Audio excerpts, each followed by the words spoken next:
So guys, Vivo কিন্তু বাংলাদেশের বাজারে লঞ্চ করে দিল তাদের ভিভো V30 Lite 4G স্মার্টফোনটি। কিছুদিন ধরে অনলাইনে যাবতে এই স্মার্টফোনটির ভাইব দেখছি, তাই ভাবছিলাম কেন না আপনাদের সাথে শেয়ার করা যাক। তবে আশ্চর্যবোধক বিষয় হচ্ছে গিয়ে এই স্মার্টফোনটি বাংলাদেশে জাস্ট আমরা 8GB র্যাম আর 256GB ইন্টারনেট স্টোরেজ এর র্যাম ভ্যারিয়েন্টে অ্যাভেলেবেল পাবো। টাইপ হিসেবে ভিভো এখানে ব্যবহার করেছি কিন্তু LPDDR4 এবং স্টোরেজ টাইপ হিসেবে ব্যবহার করেছি UFS 2.2। তবে এখানে আবার এক্সপেন্ডেবল মেমোরি কার্ডেরও সুযোগ রয়েছে, মিন্স আপনি 1TB পর্যন্ত বাড়িয়ে নিতে পারবেন। স্মার্টফোনটির প্রাইস রাখা হয়েছে কিন্তু 32,999 টাকা, অলমোস্ট 33,000 টাকা ধরে নেন। স্মার্টফোনটিতে চিপসেট হিসেবে ব্যবহার করা হয়েছে কিন্তু কোয়ালকম স্ন্যাপড্রাগন 685, যেটা 6nm base 3 octa core processor এবং গ্রাফিক্স কার্ড হিসেবে থাকছে Adreno 610। এবং এই চিপসেটের স্কোরও কিন্তু আপনার 3,60,000 প্লাস। এই চিপসেটটি টাকায় স্মার্টফোনটিতে পাবজির মতন গেম আপনি ব্যালেন্সে হাই গ্রাফিক্সে রেখে খেলার অপশন পাবেন। তাই পারফরমেন্স সেকশন নিয়ে বলে আমাদেরকে সম্পূর্ণ স্যাটিসফাই করতে পারে না। ডিজাইনটা আমি না আপনারা নিজেরাই বিবেচনা করুন যে আপনি কিন্তু এত টাকা দিয়ে একটা স্মার্টফোন কিনছেন, তার সাথে এর পারফরমেন্সটাও কিন্তু প্রাইস হিসেবে মিলছে না। এই স্মার্টফোনটির পারফরমেন্স সেকশন নিয়ে কথা বললে আমরা সম্পূর্ণ হতাশ ছিলাম। এবার কথা বলা যায় স্মার্টফোনটির ডিজাইন এবং বিল্ড কোয়ালিটি নিয়ে। ডিজাইনের প্রসঙ্গ বলে স্মার্টফোনের ডিজাইন প্রথম লুক একটু আই ক্যাচিং বলতে পারেন। স্মার্টফোনটি ব্লেজি গ্রিনের যে ভ্যারিয়েন্ট রয়েছে ওটা কিন্তু রোদের আলোতে গেলে আপনার কালার চেঞ্জিং হয়, মিন্স তখন এটা একটু ব্লু টাইপের হয়ে যায় আর কি। এবং এর ব্যাগে কিন্তু আপনার 3D ফ্লাইট ডিজাইন ব্যবহার করা হয়েছে, তবে ব্যাগে থাকছে প্লাস্টিক। স্মার্টফোনটি ফ্রেম নিয়ে বলে এখানে কিন্তু ফ্রেম হিসেবে কিন্তু প্লাস্টিক ব্যবহার করা হয়েছে। পোর্টস বাটনের কথা বলে এখানে কিন্তু সকল ধরনের পোর্টস বাটন থাকলেও থাকছে না কোনো 3.5mm হেডফোন জ্যাক। স্মার্টফোনটি আরেকটি কালার ভেরিয়েন্ট মিন্স ক্রিস্টাল ব্ল্যাকও কিন্তু অ্যাভেলেবেল থাকছে।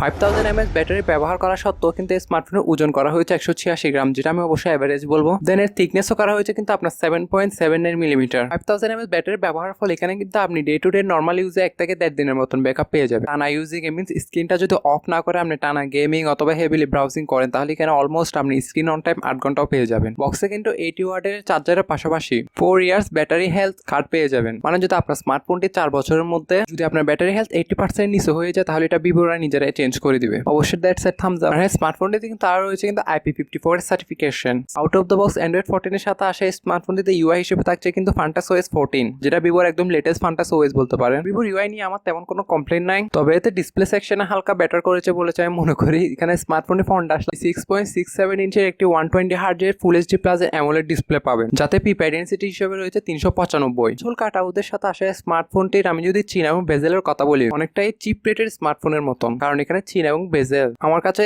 বাজেট হিসেবে কিন্তু হালকা মোটা লেগেছে। তবে ডিসপ্লেটা ওভারঅল আপনি কন্টেন্ট ওয়াচ করে খুব মজা পাবেন যদি একজন আপনি কন্টেন্ট লাভার হয়ে থাকেন। তো ভিডিওর মাঝখানে ছোট্ট একটি গুরুত্বপূর্ণ কথা, আপনারা যদি online take pro Bangla miss OTPP আমাদের চ্যানেলে যদি নতুন ভিজিট করে থাকেন তাহলে প্লিজ এই চ্যানেলটি সাবস্ক্রাইব করে হয়ে যাবেন। এই চ্যানেল ফ্যামিলি মেম্বার আর পাশে থাকা বেল আইকনটা অল করে দিবেন। ভিডিওটি যদি আপনার কোনো দিক দিয়ে একটু ভালো লেগে থাকে তাহলে অবশ্যই একটি লাইক দিয়ে দিবেন, আর এই স্মার্টফোনটি সম্পর্কে আপনার মূল্যবান মন্তব্য কমেন্টে লিখে যেতে ভুলবেন না। এবার কথা বলা যাক স্মার্টফোনটি ক্যামেরার ব্যাপারে। স্মার্টফোনটি ব্যাকে থাকছে ডুয়াল ক্যামেরা সেটআপ, যাতে প্রাইমারি ক্যামেরা হিসেবে থাকছে 50 মেগাপিক্সেলের মেইন ওয়াইড, যার অ্যাপারচার রয়েছে 1.8। দেন সেকেন্ডারিতে আসলে আপনি 2 মেগাপিক্সেল একটি ফালতু ডেপথ পাবেন, যার অ্যাপারচার হচ্ছে 2.4। শেষে যে সেন্সরটি রয়েছে ওটা হচ্ছে আপনার ফ্লিকার সেন্সর। ক্যামেরা কোয়ালিটি নিয়ে বললে ব্যাক ক্যামেরাতে আপনি সর্বোচ্চ 1080p 30fps ভিডিওগুলো শুট করতে পারবেন, তবে থাকছে না কোনো OIS অথবা EIS। আর স্মার্টফোনটি ফ্রন্ট আসলে আপনি 8 মেগাপিক্সেলের একটি সেলফি ক্যামেরা পাবেন। ব্যাপারটা সম্পূর্ণ হাস্যকর ছিল, কারণ এই বাজেট রেঞ্জে আমি মিনিমাম 16 মেগাপিক্সেল আশা করেছিলাম। আর সেলফি ক্যামেরা দ্বারা সর্বোচ্চ আপনি 1080p 30fps ভিডিওগুলো শুট করতে পারবেন। অল ওভার ক্যামেরা কোয়ালিটি নিয়ে বললে আমি এভারেজ বলবো, বাট আমার মতে এটা প্রাইস হিসেবে ক্যামেরাতে কিন্তু আরো একটু ফোকাস দেওয়া ছিল। এখানে কিন্তু 4K অপশনটা দেওয়া উচিত ছিল। দেন এই সেলফি ক্যামেরাতেও কিন্তু ইমপ্রুভমেন্ট করা ছিল। এখানে মিনিমাম একটা 16 মেগাপিক্সেলের তো সেলফি ক্যামেরা দেওয়া উচিত ছিল এটলাস্ট মিনিমাম, আর 32 মেগাপিক্সেল তো এখন সোনার হরিং হয়ে গেছে। অল ওভার ক্যামেরা কোয়ালিটি নিয়ে বলে এভারেজ টাইপ। আর স্মার্টফোনটিতে কিন্তু সিকিউরিটি হিসেবে ব্যবহার করা হচ্ছে আন্ডার ডিসপ্লে ফিঙ্গারপ্রিন্ট সেন্সর, যেটা অবশ্যই একটু নিচে রিপ্লেসমেন্ট করেছে। এটা ইউজ করতে করতে ইউজ ফ্রেন্ডলি হয়ে যাবেন আপনি।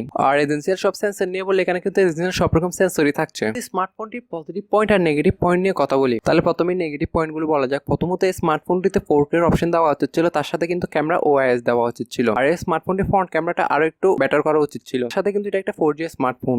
আর এর প্রাইস হিসেবে কিন্তু এই চিপসেটটা আরেকটু ইমপ্রুভমেন্ট করা উচিত ছিল। যদি আমি পজিটিভ পয়েন্ট নিয়ে কথা বলি তাহলে এখানে জাস্ট আমার এর ডিসপ্লে আর এর ব্যাটারি সেকশন আর ব্যাক ক্যামেরার মেইন ক্যামেরার কোয়ালিটিটা হালকা টুকটাক ভালো লেগেছে। তবে এই স্মার্টফোনটি সম্পর্কে আপনাদের মতামত অবশ্যই কমেন্টে জানাবেন। তবে আমার পার্সোনাল ডিমান্ড হচ্ছে এই স্মার্টফোনটি এই প্রাইস রেঞ্জে না নেওয়াটাই উচিত। তো বন্ধুরা, আজকে ভিডিও এ পর্যন্ত ছিল, আশা করি সকলের ভালো লেগেছে। তো গাইস, দেখা হবে পরবর্তী কোনো একটি নতুন ভিডিওতে। ততক্ষণ পর্যন্ত সবাই ভালো থাকবেন, সুস্থ থাকবেন। টেক কেয়ার, আল্লাহ হাফেজ, আসসালামু আলাইকুম।